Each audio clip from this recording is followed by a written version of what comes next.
Boa noite a todos, a todas. Eu sou Isabela, estudante, né, do curso de doutorado da Universidade Tiradentes e membro do grupo de pesquisa GEPS, né, Grupo de Pesquisa Educação e Sociedade, Sujeitos e Práticas Educativas.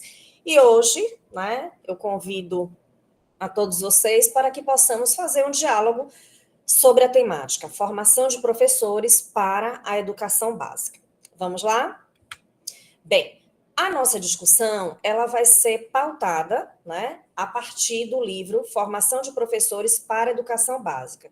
Esse livro foi organizado, né, pelas professoras Ilma Passos Alencastro Veiga e Josileia Santana dos Santos. O livro traça, portanto, um panorama atual sobre o processo de formação inicial e continuada de professores, com um olhar crítico, provocativo, sobre práticas pedagógicas, processos e políticas públicas que sustentam e direcionam essa importante formação, né, profissional, essa profissão no Brasil.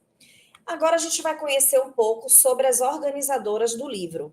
A professora Ilma Passos, ela possui bacharelado e licenciatura em pedagogia pela Faculdade de Filosofia, Ciência e Letras de Goiás, licenciatura em Educação Física pela Escola Superior de Educação Física também, né, de Goiás, mestrado em Educação pela Universidade Federal de Santa Maria, doutorado e pós-doutorado em Educação pela Universidade Estadual de Campinas. Ela é professora emérita e pesquisadora associada sênior da Universidade de Brasília. Já a professora Josileia Santana, ela tem graduação em História pela Pontifícia Universidade Católica de Goiás, graduação em Teologia pela Faculdade Teológica Sul-Americana, mestrado e doutorado em História pela Universidade Federal de Pernambuco, tá? Então, esse é um mini currículo, digamos assim, das organizadoras. Nós temos os outros autores, tá? Eu não trouxe aqui para compartilhar os currículos desses outros autores, mas no livro nós temos essa possibilidade de fazer uma consulta e conhecer um pouco dessas pessoas, desses profissionais. Para esse momento, eu estruturei a apresentação da seguinte forma, nos 3 eixos que compõem esse livro, tá? O primeiro eixo, o cenário brasileiro atual, nós vamos trabalhar esse eixo a partir de um capítulo, questões estruturais e desafios das políticas educacionais para além do contexto da excepcionalidade. Esse capítulo foi organizado por Anselmo Alencar Colares e Maria Lília Imbiriba Souza Colares. O segundo eixo do livro, as políticas educacionais vigentes, nós vamos articulá-lo a partir do capítulo O impacto das políticas públicas na formação de professores. Esse capítulo foi estruturado por Maria José de Pinho, Josileia Santana dos Santos e Tânia Sueli Azevedo Brasileiro. Já o terceiro eixo, né, intitulado Construindo a Formação de Professores para a Escola Pública Cidadã, o currículo em foco. Nós vamos refletir sobre esse eixo a partir do capítulo. E agora, pós-BNCC, quais currículos diversos para formar professores no Brasil? Capítulo esse que foi organizado, elaborado por José Damião Trindade Rocha. Então, essa é a estrutura da nossa apresentação. O livro é um livro muito interessante, vale a pena depois se debruçar, né, sobre fazer essa leitura, mas é um livro denso. Então, quando eu comecei a me apropriar, eu percebi o seguinte, que para um momento de apresentação de 20 minutos, ficaria muito delicado trazer, né, toda essa explanação. Esses 3 capítulos já são densos, eu os escolhi porque eu considerei que esses capítulos eles têm uma estrutura que permite, digamos assim, vai nos permitir perpassar por todo o livro, tá? Bem, mas agora eu gostaria de contar com a participação de vocês. Vamos refletir? Eu trago uma charge de Latuf 2012 e essa charge traz para a gente uma imagem, né, de uma escola pública e lá alguém colocando uma placa, propriedade privada. Quem pode me ajudar a fazer uma análise dessa imagem? Vamos lá? Estou aqui esperando. Vocês concordam, discordam? Que leitura vocês fazem? Alguém poderia participar comigo? Tchan, tchan, tchan. Vou fazer igual a gente faz na escola, né? A gente pega lá o diário e vai sortear. O problema é que meu diário aqui está fechado, porque eu não vejo quem está, né? Mas aí eu vou pedir a colaboração de alguém. Assim, bem tranquilamente. Que ideia vocês trazem? Que leitura vocês fazem dessa charge? Ela tem relação com as leituras que fizemos? E aí, vamos lá? Ó, eu lembro que nós temos aqui as Dianas, Ana Paula, Ione, Fábio, Michael. Fábio. Ô, Fábio. Tá me ouvindo?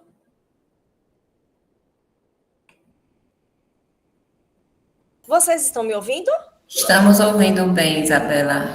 Acredito que é mais uma questão para a gente se expor. Acabei digitando aqui no chat, mas você tinha mencionado que está sem conseguir visualizar, né? É, Pronto, concordo com esses questionamentos que você pontuou, e sim, essa charge, ela remonta à utilização, né? O desvio do real propósito da escola. Ela está sendo utilizada para servir a interesses outros, aos interesses de mercado, aos interesses empresariais, e perdendo o foco de qual é a missão social dela. perfeito. Só para me lembrar, porque eu não estou vendo aqui, eu tenho ideia, mas não tenho certeza de quem está falando. Ione. Ione, pronto, querida. Ione me tirou desse silêncio ensurdecedor. Muito obrigada, Ione, perfeita a sua colocação. Mais alguém quer falar alguma coisa? Ou a gente prossegue? Então, eu acho que uma questão importante que tem que se considerar é da terceirização que está acontecendo em alguns estados. São Paulo já está fazendo isso, Curitiba, que eles terceirizam a gestão administrativa da escola, separando da gestão pedagógica. Então, hoje você está entregando a empresas privadas a gestão administrativa da escola, que acaba sendo um dilema da escola pública. Ótima questão, Fábio. Eu não tinha parado para pensar a partir dessa lógica, não. Então, eu queria agradecer a Ione, agradecer a Fábio pelas contribuições, e eu trago aqui uma reflexão a partir das leituras, tá? Bem, para entender o sentido da educação, da escola e da profissão docente, é preciso refletir sobre a importante engrenagem que move muitas esferas da vida e que tem tudo a ver tanto com o que Fábio trouxe quanto com o que Ione trouxe, né? O capitalismo. Então, a gente fala muito, né, no capital, na educação voltada para o mercado. E como é que fica mesmo isso na prática? Então, assim, a leitura desses capítulos, né, eu penso que um fio condutor para os 3 capítulos é justamente entender, né, esse desenvolvimento, essas roupagens que o capitalismo vem ganhando ao longo do tempo para se reafirmar, e o próprio processo do neoliberalismo, que interfere nas esferas da vida, dentre as quais a escola. Bem, Colares e Colares vão dizer que vivemos uma crise estrutural do capitalismo. Inclusive, eles pautam lá como início, né, uma crise de âmbito internacional, iniciada em 2007, que tem características bastante específicas. E vejam, essas características vão mostrar para a gente essas tentativas que o sistema, né, capitalista tem criado, digamos assim, essas formas para se reinventar. A reestruturação produtiva, então, a produção acontecendo de acordo com essa lógica que vai trazer mais lucro, né, através das vantagens comparativas, digamos assim. Então, as empresas que vão rodando o globo em busca daqueles lugares que vão trazer essas vantagens comparativas. Maior circulação de mercadorias, inclusive, eu lembrei aí daquela questão, né, parece que às vezes a gente já compra o item que tem ali uma validade marcada, né, a tal da obsolescência, né, programada. A expansão comercial, que faz parte, inclusive, aí, do que eu já tinha citado, né?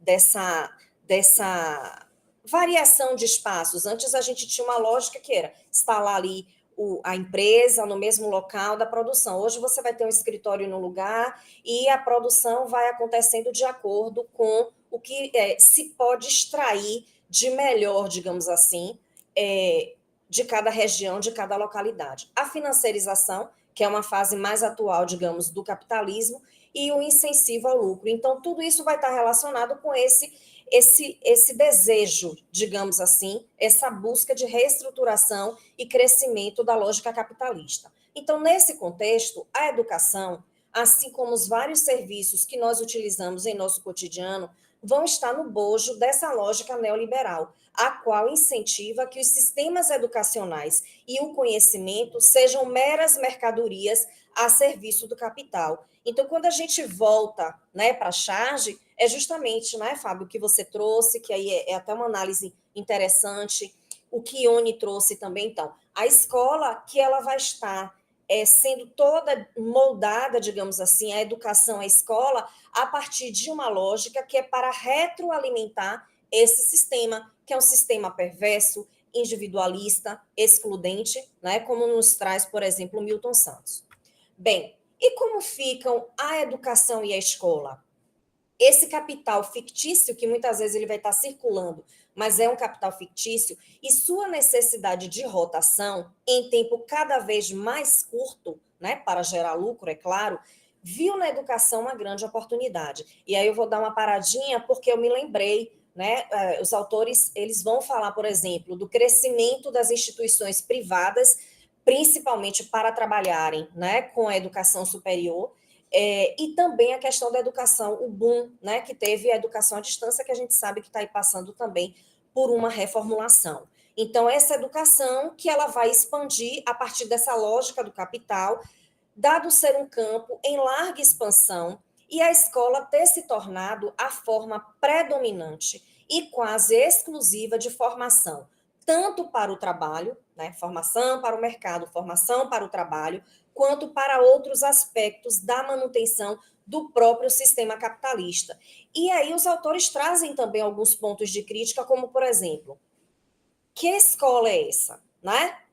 Quais são essas classes? Então, a gente vai ter o mesmo tipo a mesma escola para todos, a mesma educação a serviço de todos, como prega, né, a Constituição Federal, será? É direito de todos, sim, mas é uma educação que ela é concebida da mesma forma para todos?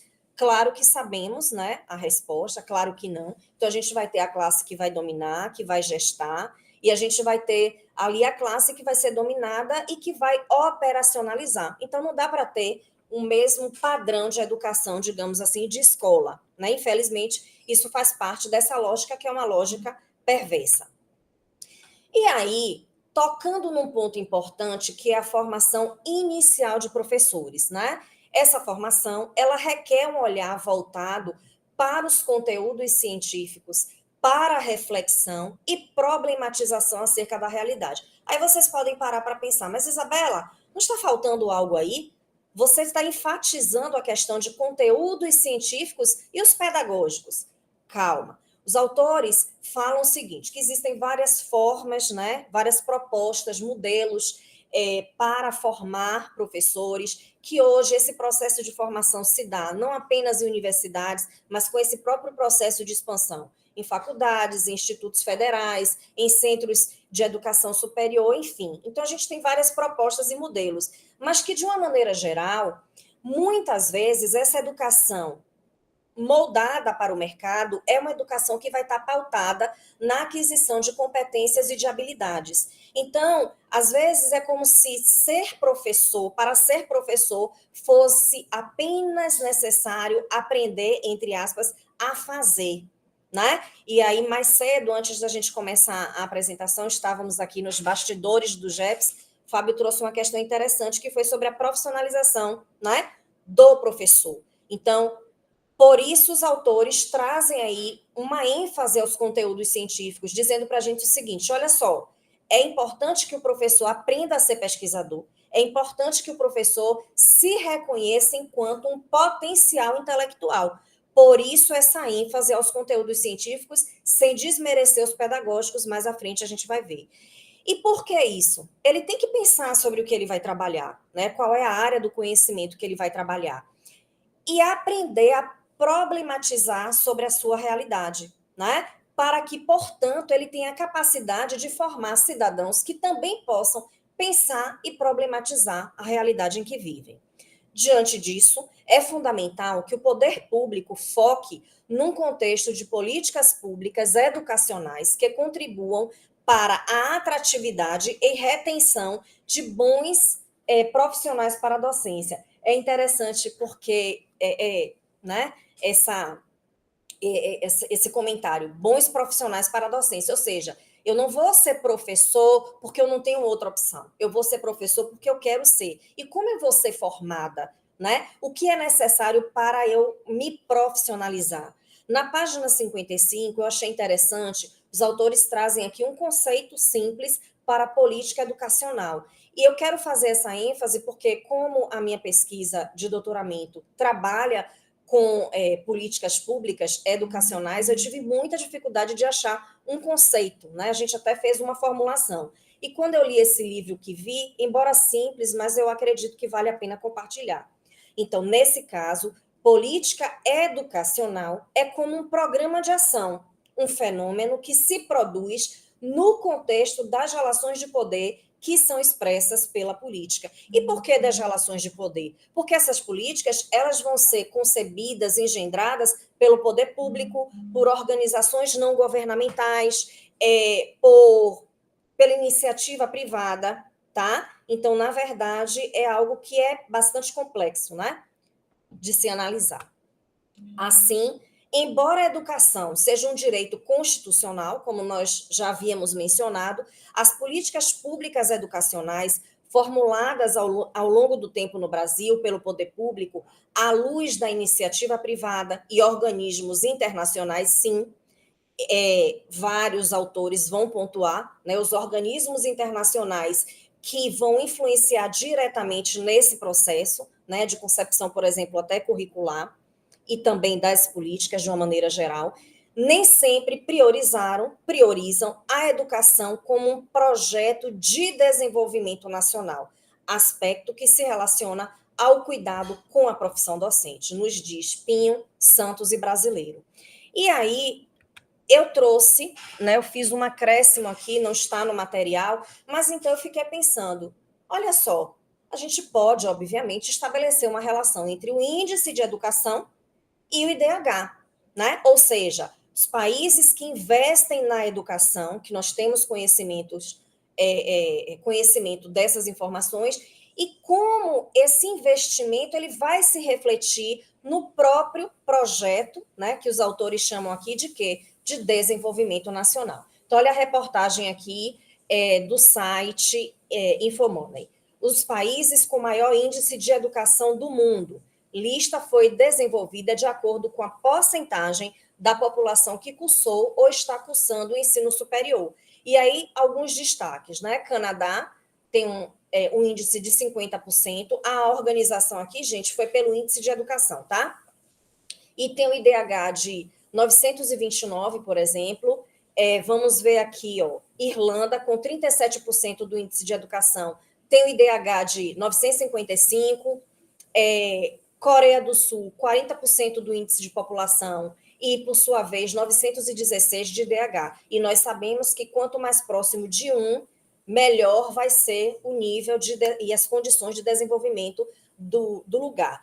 Eu fui pesquisar o Brasil, mas não tem a informação quanto ao índice de educação relacionado ao ensino superior, não consegui localizar na mesma lógica que está posta aqui, mas o IDH do nosso país subiu de 0,751 para 0,759. A gente vê aí o distanciamento com relação aos países, né, apresentados. Então, achei importante trazer essa informação para contextualizar o que os autores trazem para a gente. Olha, pensar em educação, pensar numa boa formação de professores é apostar num projeto de desenvolvimento nacional, sim. Bem, mesmo a educação sendo um direito, olha aí, mais uma vez, né, constitucionalmente garantido E apesar das políticas públicas terem sido ampliadas nos últimos anos, a gente não pode fechar os olhos a isso, o cumprimento do dever do Estado para com a oferta de escolaridade para todos ainda não se mostra suficiente. Então, se a gente for observar, por exemplo, os índices cresceram, mas ainda tem muita gente fora da escola. Tem muita gente que entra na escola e não consegue concluir. Muita gente que não tem acesso ainda ao ensino superior, a cursos de pós-graduação. E falando também com relação à própria questão dos índices. E aí me lembrei, né, de pesquisas apresentadas aqui, o nosso colega, né, Fábio, estuda sobre... Lembrei muito de várias pesquisas, mas como está muito voltada para a educação básica, os autores vão falar também dos sistemas de avaliação, vocês viram. E como muitas vezes esses sistemas essas provas vão representar um fracasso nos nossos dados, por quê? Porque o que se pensa enquanto realidade de educação não é o que se desenvolve de fato na escola. E aí, muitas vezes, a responsabilidade recai para o professor. Mas como é que esse professor está sendo formado? É um ciclo, né? É um ciclo vicioso, digamos assim, em busca de respostas e, muitas vezes, a responsabilidade cai para o profissional docente. Bem, para que não ocorra a destruição de políticas universais e estatais, faz-se necessário defender a educação como direito e que sua gestão seja pública e democrática, com restabelecimento e ampliação de políticas públicas orientadas para o cumprimento do que estabelece a Constituição e a Lei de Diretrizes e Bases da Educação nacional e também o Plano Nacional de Educação.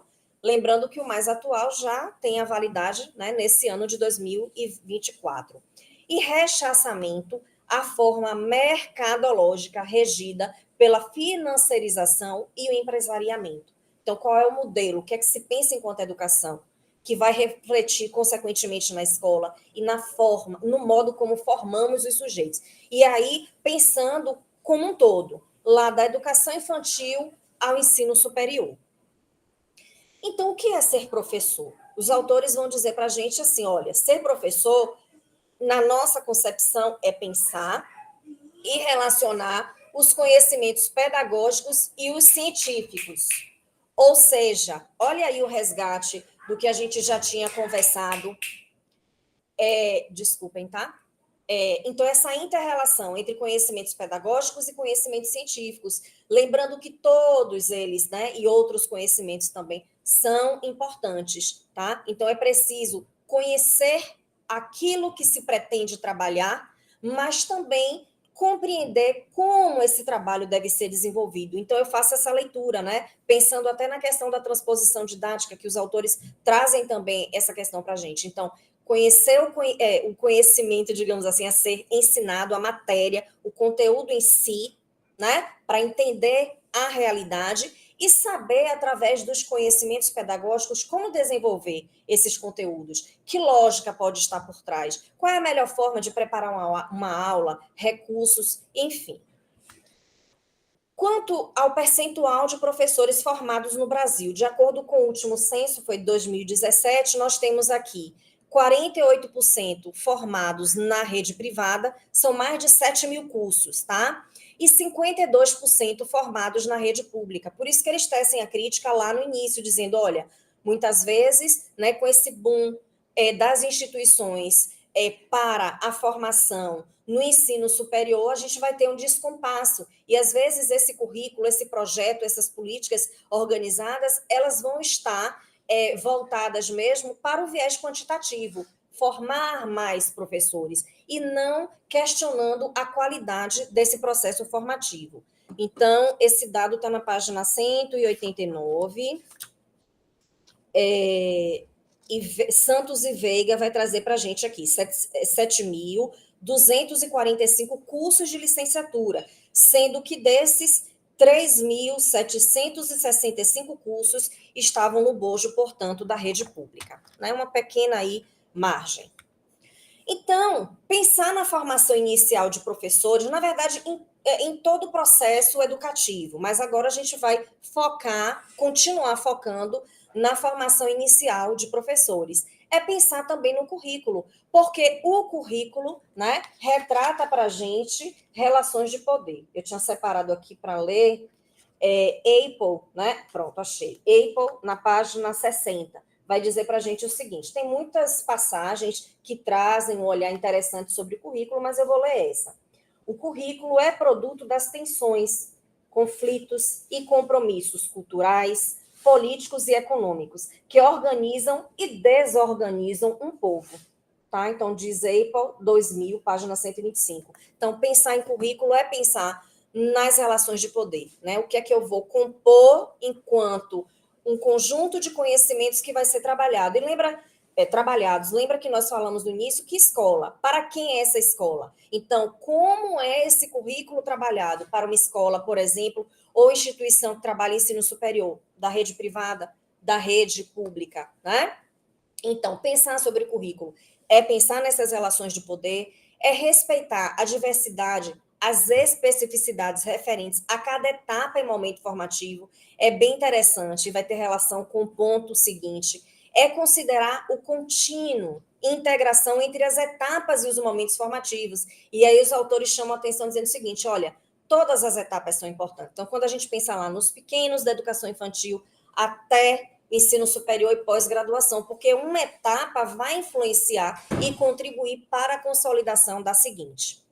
Tratar a formação de professores enquanto um processo, ligado a uma conjuntura maior, a sociedade. Então, como é formar, para quê, né? Como é pensar no processo formativo de professores num país como o Brasil, com IDH de 0,759, com as diferenças regionais, né? Com uma taxa X de emprego, de desemprego. Então, é pensar nesse contexto macro e pensar como essa profissão deve ser concebida, né?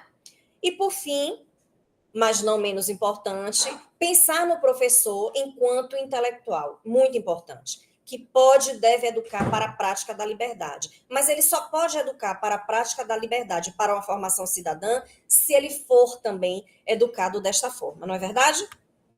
Então, o debate sobre educação, ensino e escola perpassa sobre as políticas curriculares, tá? Que são políticas públicas também, as quais foram, de modo geral, elaboradas no Brasil ao longo dos anos, a partir de uma ideologia que buscou alimentar os objetivos da classe dominante. E aí, se a gente vai lá para o início, pensando o quê? É a classe dominante que detém o capital e que vai, portanto, ditar as regras de uma maneira geral, nos diz Rocha. E complementando, Rocha diz também que é preciso pensar a escola em uma outra perspectiva, visando a superação do discurso ideológico que vai, né, alimentar o status quo e refleti-la na dimensão de luta de classes. Eu lembro, por exemplo, que na própria geografia tem colegas e autores que falam que essa é uma questão que já não precisa mais ser debatida. Eu digo que sim, porque a gente tem sim, a gente vive uma estratificação. Como não pensar nisso? Como não pensar que a educação ela é moldada e disponibilizada de acordo com essas diferenças socioeconômicas, não é verdade? Então, visto que nas relações sociais se identificam as forças hegemônicas de dominação, assim como sua contra-ideologia que permeiam a prática educativa, Rocha. E aí, os autores, eles falam que essa formação de professores é pautada em uma legislação, e aí eu só cito para vocês, então, na própria Constituição Federal, na LDB, nas, né, diretrizes curriculares e em outras políticas como os PCN, BNCC, e eles trazem para a gente o seguinte, que é preciso pensar com olhar, né, ter um olhar crítico, reflexivo sobre essas políticas, sobre esses documentos, tá? Porque eles estão aí, né? Então, a BNCC, ele fala da BNCC tanto para a educação básica quanto para a formação de professores, está posta. E aí eu costumo dizer o seguinte, olha, está posta, nós precisamos seguir, não tem para onde correr, mas tem uma questão, e que aí eu corroboro com os autores, nós podemos ser um olhar crítico, um olhar reflexivo, vendo o que está oculto, né? Como ele fala, a gente não fala de currículo oculto, vendo o que está oculto por trás. Qual é a verdadeira lógica, por exemplo, que esses documentos que despontam aí através desses documentos, para se pensar, portanto, a formação de professores. Finalizando, né, nós podemos dizer que, de uma maneira geral, a análise e reflexão dos capítulos propostos trouxeram a possibilidade, a importância de, primeiro, pensar e ressignificar a formação inicial de professores enquanto um momento dedicado à aprendizagem da docência, a partir da inter-relação entre conhecimentos específicos e pedagógicos, tendo em vista contribuir para a formação de um profissional que possa pensar sobre sua prática e transformá-la. Olha que interessante. Eu vou sendo formado, mas eu vou pensar sobre o meu processo formativo. Eu não tenho que concordar com tudo que trazem pronto para mim. Eu posso e devo questionar. Segundo, a compreensão de que as políticas públicas e legislação elaboradas para a formação inicial de professores, de forma geral, estão em consonância com os interesses da classe dominante e a serviço do capital. É interessante, por exemplo, quando no terceiro capítulo que nós trabalhamos, nas páginas 195 e 96, quando eles trazem o marco legal da formação de professores no Brasil, eles fazem um comentário dizendo o seguinte, que muitas vezes cada um desses marcos, né, legais, ele é composto, é formulado no bojo de uma esfera, de um momento, né, de uma esfera, de um contexto político, melhor dizendo. Cessa aquele momento, muitas vezes é refeito aquele processo, vem uma nova diretriz, vem uma nova legislação, então essa rotatividade ela vai estar muitas vezes ligada, condicionada às questões políticas, tá? Então é isso, que essa formação, de forma geral, está em consonância com os interesses da classe dominante a serviço do capital. E, por fim, tensionar sempre para que as políticas públicas e a legislação concernentes à formação de professores siga uma outra lógica, a lógica do enfrentamento, né?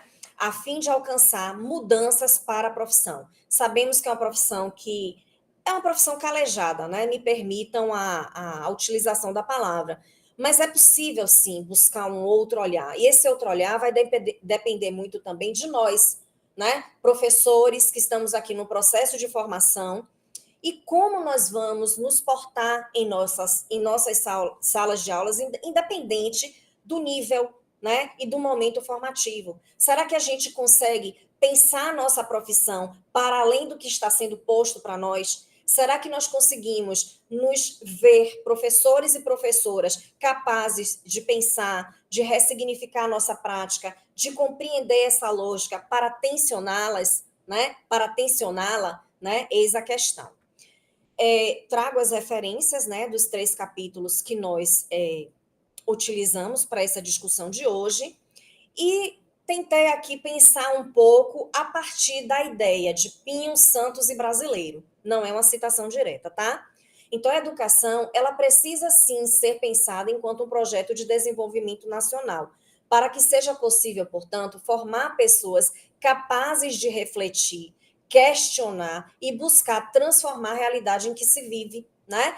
Não dá para você, por exemplo, e eu penso na realidade em que eu trabalho, que muitas vezes você tem estudantes que vivem, de fato, uma situação de opressão. Estudantes que trabalham o dia inteiro, já chegam atrasados na sala de aula, mal alimentados e que muitas vezes eles ficam ali naquele horário já preocupados com o retorno para casa, porque se eles perdem um transporte, como é que eles vão retornar e que vão acordar cedo para trabalhar no dia seguinte. Pessoas que têm dificuldade para fazerem seus estágios nas licenciaturas porque não são liberadas do trabalho e que são questões pessoais, mas que vão interferir diretamente no ambiente acadêmico. Então, como é possível, muitas vezes, formar um bom profissional, né, quando as pessoas vivem todas essas questões, entre aspas, esses dramas? Então, o poder público tem sim que pensar, né, como é que a gente vai estruturar um curso de formação de professores? Existem aí os programas, e que até um comentário, né, dos autores para os programas de estímulo à docência, não vou citar os nomes, nós já sabemos quais são, e eles fazem uma crítica, é preciso, inclusive, repensar esses programas. Mas aí eu até digo, será que esses programas não poderiam fazer parte do contexto de todos os estudantes, né? Aqueles que precisam, muitas vezes até, têm condições de que fazendo parte do programa, recebendo uma bolsa, eles vão ter condições de alcançarem uma formação mais qualificada? São questões para refletir. Então, eu quero agradecer, tá, por esse momento, por essa possibilidade de dizer o seguinte, como eu tinha dito, né, eu particularmente gostei muito das leituras, mas achei que elas são densas, então eu fiquei tentando buscar um fio condutor para que eu não fizesse algo muito fragmentado. Então, a gente está aqui nesse momento, nesse. Então, eu busquei tentar criar um fio condutor para que de um texto a gente fosse passando para o outro sem sentir muito, digamos assim, e trazendo aquelas questões que, ao meu ver, eram mais significativas para a nossa discussão dessa noite. Então, muito obrigada. E agora vou abrir, né, para que nós possamos dialogar, né? Aquele convite, vamos dialogar, possamos dialogar mais sobre esse momento, né? Sobre essas ideias postas aqui. Obrigada.